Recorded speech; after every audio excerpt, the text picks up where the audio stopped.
สิมาเล่าเรื่องนี้ก่อนพี่น้องเรื่องยังไงพี่น้องเรื่องร้อนๆน้ำกัดแบบนี้เนาะเรามาแล้วก็ยังไงพี่น้องเนาะฝนกระตกอยู่นี่ก็ได้เนาะมาเล่าเรื่องร้อนๆน้ำกันไม่พี่น้องเลยเนาะก็คือว่าพี่น้องเนาะที่เราในตอนนี้ก็เป็นเรื่องของที่น่าจะหูอยู่หรอกเนาะเรื่องของผู้ช่วยตั้งพุทธนี่แหละพี่น้องเนาะก็คือเนาะจังไหนพี่น้องเลยมีคนเห็นวัฒนจักรเนาะเห็นเป็นดวงวิญญาณพี่น้องดวงวิญญาณของทางผู้ช่วยเพิ่นเนาะก็คือมีคนเห็นพี่น้องอยู่ที่ตอนหน้าเพื่อนน้องดาวเนาะนี่นั่น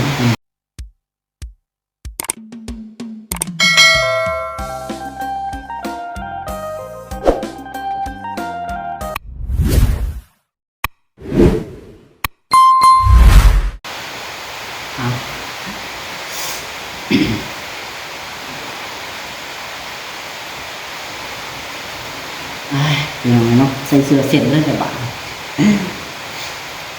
ปลาหมาทุกน้ำโอ้ยเปียกเนาะหากามาแต่ห้านข้าพี่น้องเลย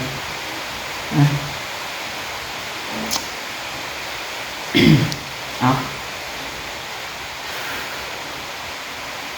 สบายดีเด้อเนาะสบายดีพ่อแม่พี่น้องสบายดีและสวัสดีพ่อแม่พี่น้องเอฟซีที่หักแพงเบิร์ดสุขุมสู่คนพี่น้องเลยอยู่ในบรรยากาศฝนตกคือเก่าเนาะยังบ่ทันออกไปใส่พี่น้องเลยยังอยู่ที่เพื่อนที่ซ่านนี่แหละเนาะเอาพี่น้องเลยเนาะเมื่อนี้ก็ทางน้องลาก็มาเปิดคลิปเนาะพี่น้องเนาะก็มีหลายเรื่องหลายแนวอยู่เนาะสิมาเราสู่ FC ฟังน้ำกันพี่น้องเนาะเอาก่อนอื่นก็มาเราเรื่องอันนี้ก่อนพี่น้องเนาะเรื่องเรียกเรื่องงานเขาก่อนเนาะมีอยู่ว่าพี่น้องเนาะเรื่องเรียกเรื่องงานก็ได้ก็ยังท่านได้ออกไปเฮ็ดเวียกเนาะทางเพื่อนไอคำลาทางเพื่อนตาดองพี่น้องเนาะนั่นแหละน้องลาเลยแจ้งบอก FC สกอตเนาะน้องลาจะมือบ่ทายคลิปก็ได้พี่น้องเลยขอโทษขออภัยหลายๆเรื่องเนาะซีที่หักแพงวัสดุทุกคนพี่น้องเพราะว่าตอนนี้ก็อยู่ในช่วงบรรยากาศฝนตกพี่น้องเลยเนาะน้องหลักก็สิมาแจ้งอีกเรื่องนึงเนาะเป็นเรื่องทางเพื่อนในคำหลาก่อนพี่น้องเลยเนาะทางเพื่อนในคำหลาก็สิมีการพี่น้องเนาะยุติซะก่อนเนาะเพราะว่ามันฝนตกอยู่เวทีแหละพี่น้องเลยยังบ่เศร้าเนาะอีกอย่างก็ทางพ่อก็ยังคาเวียกพี่น้องเลยเพราะว่ามีคนเสียเนาะญาติพี่น้องเสียทั้งบ้านเลยพี่น้องเลยเนาะช่วงนี้ก็มีแต่ได้รับข่าวบุรีแน่พี่น้องเลยเนาะก็มีคนเสียในบ้านนี่แหละทางพ่อเป็นแบบเป็นเคยเนาะเป็นเคยเพื่อนคณะพี่น้อง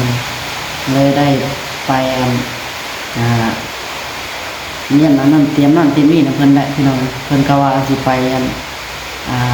จูดหรือว่าไปถิ่มมื้อนี้แหละพี่น้องเนาะแล้วก็ไปทรงสการพี่น้องไปทรงสการมื้อนี้แหละเนาะสิแล้วอยู่ตรงนี้ถ้าว่ามื้อพี่น้องถ้าว่าสิได้ไปมื้อเนาะเบิ่งฟังฟ้าทั้งฝนพี่น้องฟังเบิ่งฟ้าฝนเนาะ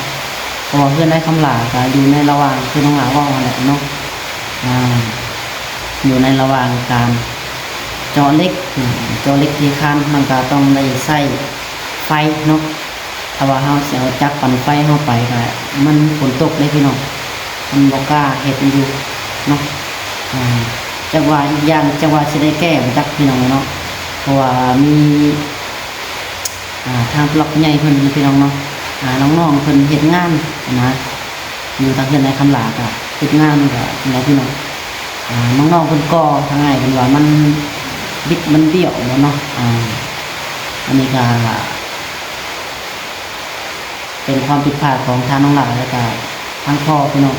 ขอโทษขออภัยหลายๆเนาะ เพราะว่าให้ทางน้องๆเพิ่นเนาะให้น้องๆเพิ่น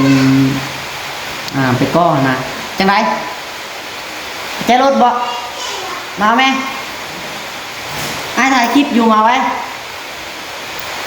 ไอ้ถ่ายคลิปอยู่มาไหมเอานั่นใจรถเบาสูงถ่ายคลิปอยู่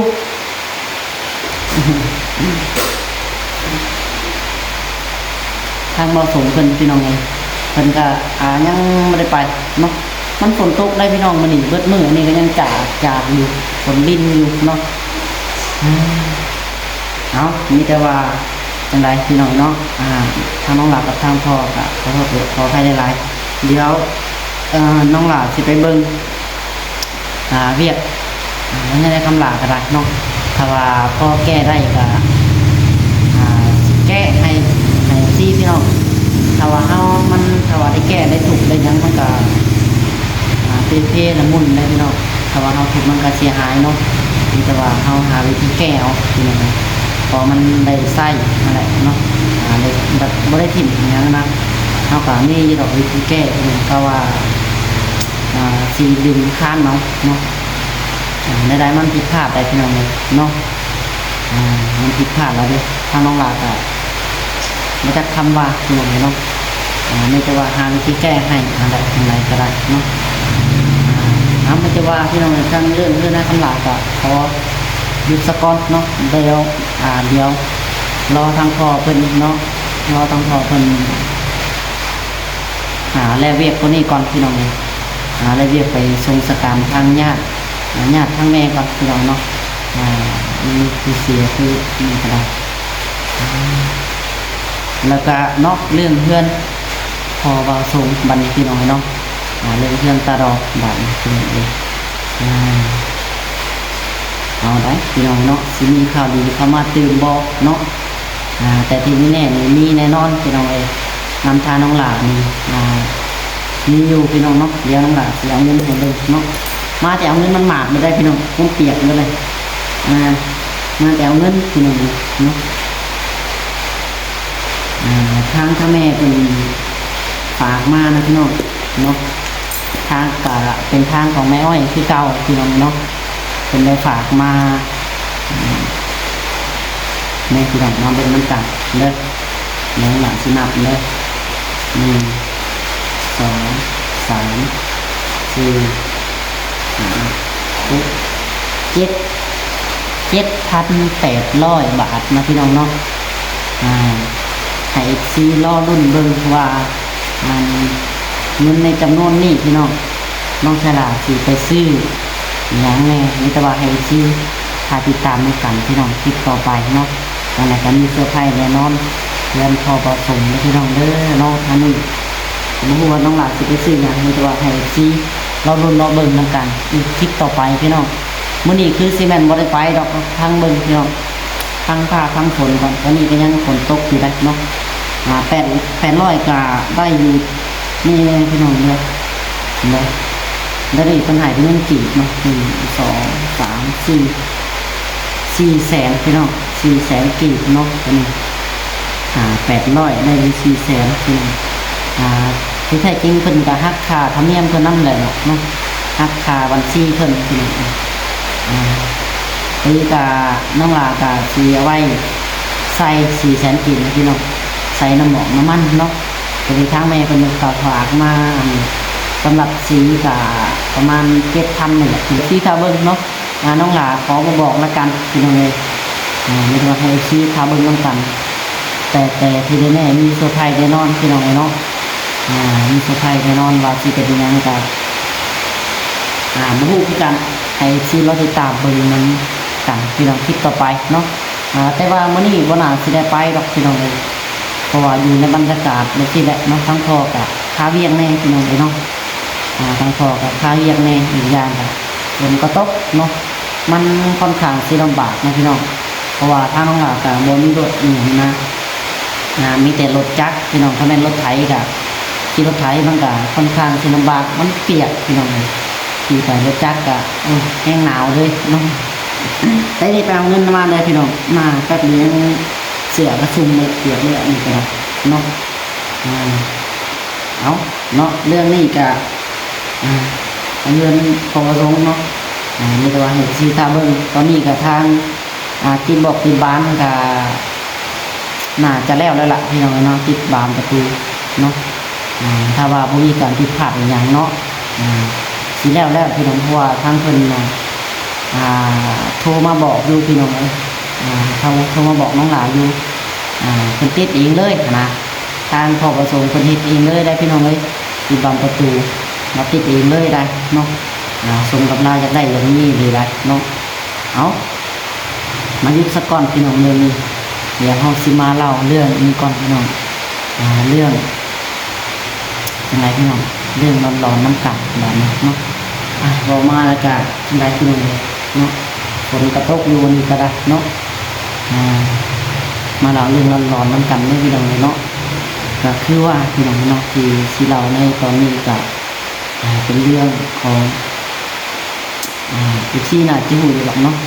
เรื่องของผู้ช่วยสังคุดนี่แหละพี่น้องเนาะก็คือเนาะจังไรพี่น้องเลยมีคนเห็นวัฒนจักรเนาะเห็นเป็นดวงวิญญาณพี่น้องดวงวิญญาณของทางผู้ช่วยเพิ่นเนาะเพิ่นก็สิแม่นวนเวียนอยู่แถวนี้จักพี่น้องเนาะออกมาคนลุกได้อยู่คนเดียวซ้ำนี่ก็ได้แต่คือมีคนเห็นพี่น้องอยู่ที่ตอนหน้าเพื่อนน้องดาวเนาะมื้อนั้น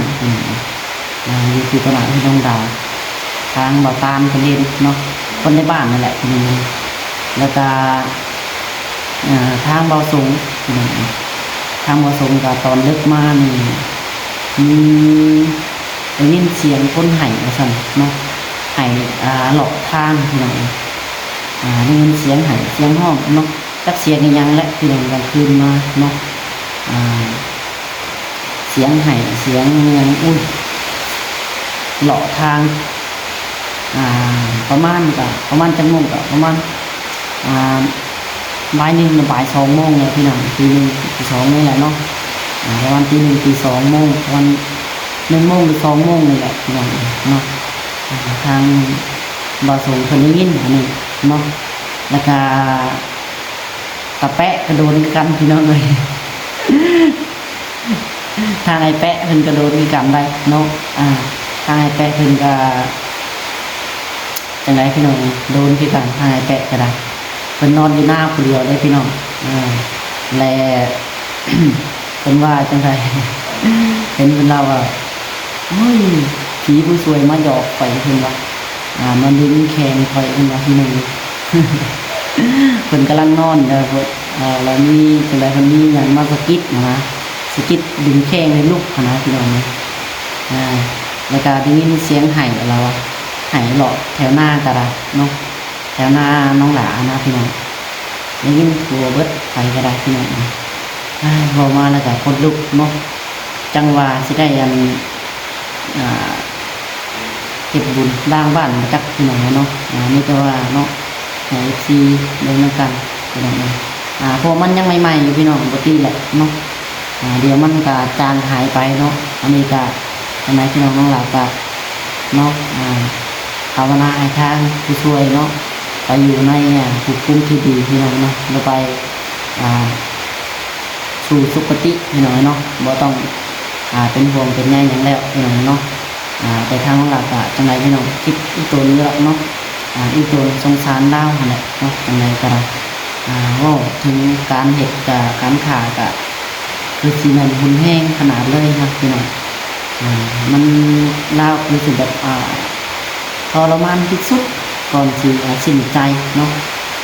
เรื่องราวคือที่หนึ่งทรมานที่สุดเลยก่อนสิสิ้นใจลดลมหายใจกันเนาะบริจากการเฮ็ดนี่ก็โอ้ยพี่น้องเนาะหูใจแห้งเนาะขนาดFCเพิ่นเบิ่งกูอยู่ทางไกลแต่ยังหูใจนำพี่น้องเนาะมันแบบโหดร้ายเกินไปเนาะว่ายังนับภาษาน้องหลาพี่น้องกูอยู่ใกล้ดีก็ยังขับแถมบ่ได้เลยพี่น้องเนาะมันแบบรุนแรงเกินไปนะเฮาก็คิดภาพมาแล้วก็บทคำที่ว่าเลยพี่น้องบทคำบรรยายเลยเนาะแต่ทางเพื่อนซ่านเพิ่นก็ นี่เด้อพี่น้องเด้อยังมีผู้นอนอยู่เด้อเนาะเพื่อนเพิ่นบ่มีไผป้าเด้อพี่น้องถ้าว่าป้านี่ก็มันสิกลายเป็นเพื่อนอาถรรพ์ว่าซั่นซะเนาะทางลูกๆเพิ่นแล้วก็ทางญาติพี่น้องเพิ่นพี่น้องไปนอนไปอุ่นนํกันซุมื้อนะบ่ได้ป้าเพื่อนเนาะอันนี้ก็ยังอยู่เพื่อนอยู่แซ่ๆอยู่เจ้าก็ได้แต่ถ้าน้องหลาก็อยู่เดียวพี่น้องถ้าน้องนั่นเพิ่นได้เมื่อบ้านนะมื้อเนาะมื้อเพิ่นก็มาแล้วเพิ่นเมื่อได้แต่โดนนั่นล่ะเนาะเมื่อดำนาพี่น้องดำนาซอยเราไม่เฒ่าเนาะไม่เฒ่าทั้งหลายนั่นแหละเนาะเนาะมีแต่ว่าพี่น้องเอ้ยเนาะสุดท้ายนี่ก็บ่มีหยังหลายพี่น้องเดี๋ยวน้องหลายที่เขาจบคลิปกันเนาะให้มีแต่ว่าให้ FC ทานรุ่นเบิ่งนํกันเงินจำนวนนี้น้องหลาสิไปซื้ออีหยังแน่พี่น้องนี่ให้ FC ทานเบิ่งนํกันเด้อเนาะยังไงก็มีข่าวดีแน่นอนพี่น้องเอ้ยบอกซื้อเฮือนก็แล้วกันเนาะเป็นเฮือนของตาดอกเองเนาะก็เป็นเงินของทางแม่อ้อยคือเก่าพี่น้องเอ้ยเนาะก่อนอื่นก็ทางน้องหลาขอขอบใจหลายๆท่านแม่เด้อเนาะขอให้ทางแม่อ้อยความอยู่ครอบครัวเนาะอยู่ดีมีแห้งสุขกายสุขใจคอยแม่มีแต่ความสุขความเจริญความเจ็บบ่ให้ได้ความไข่บ่ให้มีในปรารถนาสิ่งใดก็ขอให้ได้การสมพรปรารถนาได้แม่เด้อสาธุจังหวะเนาะไปโอเคพี่น้องสำหรับที่นี่เดี๋ยวน้องหลาขอตัวไปก่อนพี่น้องบ๊ายบายเนาะสวัสดีพี่น้อง